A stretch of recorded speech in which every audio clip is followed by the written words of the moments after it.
नागपंचमी का साजरी केली जाते, या दिवशी नागदेवतांचे पूजन का होते, आज या व्हिडिओमध्ये आपण या प्रश्नांची उत्तर जाणून घेणार आहोत.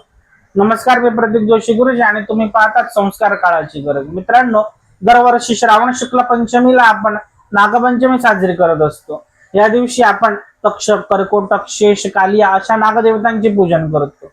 नागपंचमी हा फक्त सण नसून या सणामध्ये आपल्याला प्रकृतीमधील अनेक जीवांचे किंवा सगळ्या जीवांचा योग्य सन्मान करण्याचा संदेश आपल्याला प्राप्त होत असतो.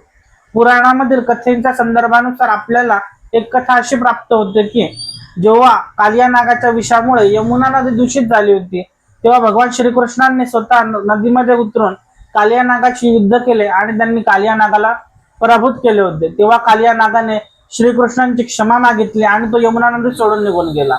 या घटनेनंतर यमुना नदी पुन्हा शुद्ध झाली आणि त्या दिवसापासून नागपंचमी साजरे करण्याची परंपरा अधिक प्रचलित झाली असे मानले जाते. या दिवशी नागदेवतांची पूजा करून दूध, लाह्या, दुर्वा आणि आपल्या परंपरागत नैवेद्य आपण नागदेवतांना अर्पण करतो. अनेक ठिकाणी या दिवशी शेतकरी नांगरत नाही.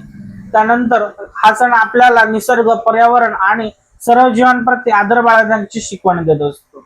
तुम्हाला आमचे नवनवीन व्हिडिओ आवडत असतील तर आमचे संस्कार काळाची गरज या चॅनलला सबस्क्राईब करा आणि शास्त्र काय सांगते ही सिरीज नक्की फॉलो करा.